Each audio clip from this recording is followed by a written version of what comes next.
Hello மக்களே. Syllabus மாற்றுறதுக்கு முன்னாடி யூனிட் 8ஆக இருந்தது தான் இப்போ நமக்கு யூனிட் 6ஆக கொடுத்துருக்காங்க.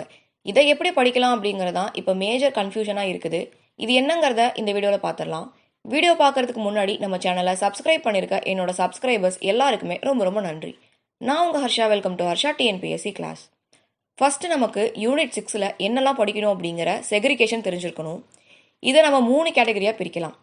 ஃபஸ்ட்டு இருக்கிறது வந்து தமிழ் சார்ந்த தகவல்கள். இதில் தொல்லியல் அகலாய்வுகள் ஆர்கியாலஜிக்கல் டிஸ்கவரிஸும் கொடுத்துருக்காங்க. செகண்ட் வந்து திருக்குறள், முழுக்க முழுக்க தமிழில் தான் படிக்க போகிறோம். மூணாவது இருக்கிறது வந்து சோஷியல். புரிகிற மாதிரி நான் வந்து சொல்கிறேன். ஃபஸ்ட்டு ஒன்றுன்னா பார்த்துடலாம். மூணாவது பார்ட் இருக்குல்ல, இது ரொம்பவே ஈஸியான பார்ட்டு. இதுக்கு உங்களுக்கு சோர்ஸ் வந்து யூடியூப்ல எக்கச்சக்கமாக இருக்குது. ஏன்னா இது நமக்கு சோஷியல் புக்கில் கவர் ஆகுது. ஸ்கூல் புக்கில் 6லேருந்து 10 வரைக்கும் இருக்கிற சோஷியல் புக்கில் கவர் ஆகுது. 11th 12th ஹிஸ்ட்ரி புக்கில் கவர் ஆகிற டாபிக்ஸ் தான் மூணாவது பார்ட்டு. நமக்கு சிலபஸை இப்போ நம்ம 3 பார்ட்டாக பிரிச்சிருக்கோம்ல. திருக்குறளுக்கு அடுத்து வர எல்லாமே சோஷியல் புக்கில் கவர் ஆகிற டாபிக்ஸு. ஸோ இதை நீங்கள் பார்த்தீங்கன்னா ஈஸியாக வந்து படிச்சிடலாம். சோர்ஸும் நிறையா இருக்குது. திருக்குறளுக்கும் திருக்குறள் புக் இருந்தால் போதும், நம்ம கொடுத்துருக்க டாபிக் என்ன அப்படிங்கிறத படிச்சிடலாம். ஆனால் திருக்குறளில் கேள்விகள் வந்து நமக்கு டேரெக்டாக இருக்காது. எப்படி ட்விஸ்ட் பண்ணி கேட்குறாங்க அப்படிங்கிறத தெரிஞ்சுக்கிறதுக்காக முந்தைய ஆண்டு கேள்விகள் நீங்கள் திருக்குறளுக்கு பார்த்துக்கணும், கண்டிப்பாக பார்த்துக்கணும். ஏன்னா கேள்விகள் வந்து 4-5 கேள்வி திருக்குறள்லேருந்து வந்துருச்சு அப்படின்னா அதை எப்படி கரெக்டாக போடலாம் அப்படிங்கிற மெத்தட் நமக்கு தெரிஞ்சிருக்கணும்.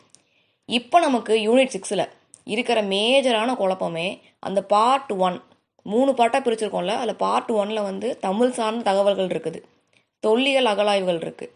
இதை என்ன பண்ணுறது, இதுதான் இப்போ வந்து நமக்கு ரொம்ப குழப்பமாக இருக்குது. ஏன்னா இதுக்கான சோர்ஸ் வந்து ப்ராப்பராக எங்கேயுமே இல்லை, யூடியூப்லேயும் இல்லை, யாரும் கொடுக்க மாட்டேங்கிறாங்க, தெரியல அப்படிங்கிறது தான். ஆரம்பத்தில் நானுமே இது என்ன பண்ணுறதுன்னு சொல்லிட்டு மண்டையை பிச்சுட்டு இருந்தேன். ஏன்னா தமிழ் வந்து நான் சூஸ் பண்ணல. குரூப் 4 நான் வந்து அட்டன் பண்ணுற ஐடியாவில் இல்லை அப்படிங்கிறனால தமிழே வந்து நான் டெப்த்து கொடுத்து படிக்கல. டியூஷன் எடுக்கிறதுக்கு, டியூஷன் ஸ்டூடெண்ட்ஸுக்கு சொல்லித்தரதுக்காக நான் தமிழ் புக் வந்து ரெஃபர் பண்ணேன். எக்ஸாமுக்காக தமிழில் 100க்கு 95க்கு மேலே போடணும் அப்படிங்கிற அப்ரோச் வச்சு நான் எப்பயுமே தமிழ் வந்து படித்ததில்லை. அதனால எனக்கும் தெரியலை இது என்னடா பண்ணுறது, சங்க காலம்ங்கிறாங்க, சங்கம் மருவிய காலங்கிறாங்க, இதெல்லாம் என்ன, எப்படி படிக்கிறது அப்படிங்கிற ஒரு குழப்பம் வந்து இருந்துச்சு. ஸோ இதை நான் எப்படி அப்ரோச் பண்ணினேன் அப்படிங்கிறத வந்து நான் சொல்கிறேன். ஃபர்ஸ்ட் ஆஃப் ஆல் வந்து நான் யூனிட் 6க்கு ஃபஸ்ட்டு வந்து நமக்கு யூனிட் 8ஆக இருந்துச்சுல, கூகுளில் யூனிட் 8 குரூப் 1 PDF அப்படின்னு சொல்லி கேட்டால் எனக்கு ஒரு மெட்டீரியல் வந்து கிடச்சிச்சு. ஸோ நீங்கள் என்ன பண்ணுறீங்கன்னா கூகுளில் யூனிட் 8 தமிழ்நாடு கவர்மெண்ட் மெட்டீரியல்னு சர்ச் பண்ணுங்கள். குரூப் 1, குரூப் 2, குரூப் 4க்கு வந்து மெட்டீரியல் வந்து தனித்தனியாக கொடுத்துருப்பாங்க. இதில் நீங்கள் ப்ரிஃபர் பண்ணுற அந்த ஒரு மெட்டீரியல் எடுத்துக்கோங்க. இதில் உங்களுக்கு தமிழ் சொசைட்டி அண்ட் திருக்குறள் அந்த தொடர்பான அந்த நியூஸு செய்திகள் எல்லாமே கொடுத்துருப்பாங்க. ஆர்கியாலஜிக்கல் டிஸ்கவரிஸும் கொடுத்துருப்பாங்க. இதை தான் நான் வந்து ஃபஸ்ட்டு படித்தேன். ஏன்னா சோர்ஸ் வந்து தெரில அப்படிங்கிறனால இதை நான் ஃபஸ்ட்டு படிச்சுக்கிட்டேன். இதை வச்சு தெரிஞ்சுக்கிட்டது வந்து சேரா சோழா பாண்டியை பற்றி தகவல்கள் நம்ம படிச்சுக்கணும். அப்போ சேரா சோழா பாண்டியாங்கும் போது சவுத் இந்தியன் கிங்டமில் இம்பார்ட்டண்ட்டாக வரக்கூடியது இவங்க 3 பேரும் தான். இதை நம்ம பார்த்துக்கிறோம். அது கூடவே தமிழில் வந்து எக்கச்சக்கமான இலக்கியங்கள் இருக்குது, எல்லாத்தையும் படிக்க முடியாது அப்படிங்கிறனால 10 பாட்டு 8 தொகை இதை வந்து படிச்சுக்கலாம். இதில் ஆசிரியர் யார், அவங்க என்னெல்லாம் பண்ணாங்க, என்னெல்லாம் மேற்கோள்கள் இருக்குது, எத்தனை பாடல்கள் இருக்குது, தொகுத்தவர் தொகுப்பித்தவர்னு சொல்லிட்டு 10 பாட்டு 8 தொகையை படிச்சுக்கலாம். அதே மாதிரி சங்க காலத்தில் நமக்கு இது ஓகே, சேரா சோழா பாண்டியா ஓகே, கலபராசா படிச்சுக்கலாம், சாளுக்கியாசா படிச்சுக்கலாம்னு சொல்லிட்டு ஒரு ஐடியா கிடச்சிச்சு. இதை வச்சு ப்ரீவியஸ் இயர் கொஷினை பார்க்கும்போது சிமிலாரிட்டிஸாக நம்ம என்ன யோசிச்சோமோ என்ன படித்தோமோ அதான் வந்து கேட்டிருந்தாங்க. 10 பாட்டு 8 தொகையிலேருந்து கேள்விகள் இருந்துச்சு, சேரா சோழா பாண்டியாலிருந்து இருந்துச்சு, ஆர்கியாலஜிக்கல் டிஸ்கவரிஸ் தொல்லியல் அகலாய்வுகள்லையும் கேள்விகள் இருக்கும்போது ஓகே போதும் இவ்வளோ படித்தா, இதை தாண்டி நம்ம ஸ்கூல் புக் எடுத்து வச்சு 6லேருந்து 12 வரைக்கும் எல்லாத்தையும் படிச்சுட்டு இருக்க முடியாது அப்படின்னு சொல்லிட்டு நான் வந்து சிலபஸை இதோட லிமிட் பண்ணிக்கிட்டேன்.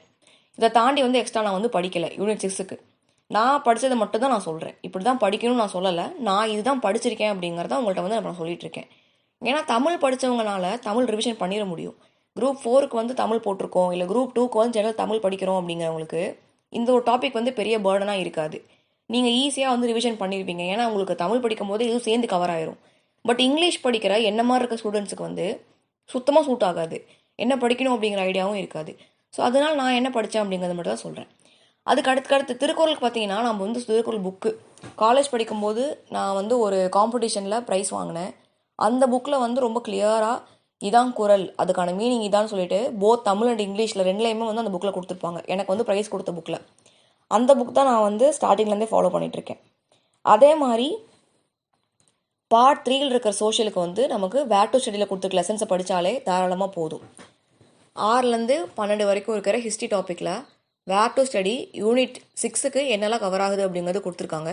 அதை பார்த்தாலே நமக்கு தாராளமாக போதும். ஸோ இப்படி தான் யூனிட் 6 நான் அப்ரோச் பண்ணேன். இது உங்களுக்கு யூஸ்ஃபுல்லாக இருக்குது அப்படின்னா சேனலுக்கு லைக் ஒன்று போட்டுக்கோங்க. சேனலை சப்ஸ்கிரைப் பண்ணாமல் இருந்தால் சப்ஸ்கிரைப் பண்ணிக்கோங்க. And Telegram, WhatsApp, Facebook, Instagram link எல்லாமே டிஸ்கிரிப்ஷனில் இருக்குது. கிளிக் பண்ணி ஜாயின் பண்ணிக்கோங்க. நம்ம டெலகிராம் சேனலில் இந்தியன் எக்கனாமிக்கும் இந்தியன் பாலிட்டிக்கும் பெய்டு பேட்ச் வந்து லான்ச் பண்ணியிருக்கோம். இப்போ வரைக்கும் 300 பேத்துக்கு மேலே ஜாயின் பண்ணியிருக்காங்க. ரொம்பவே எஃபெக்டிவான ஒரு பேட்ச். 10 நாளைக்குள்ளே எக்கனாமியை முடிக்க வைக்கிற ஒரு பேட்ச். ஸோ என்ன ஏதுங்கிற டீட்டெயில் எல்லாமே உங்களுக்கு டெலகிராமில் இருக்குது. விசிட் பண்ணி பாருங்கள். இந்த வீடியோ ஃபுல்லாக பார்த்ததுக்கு தேங்க்யூ.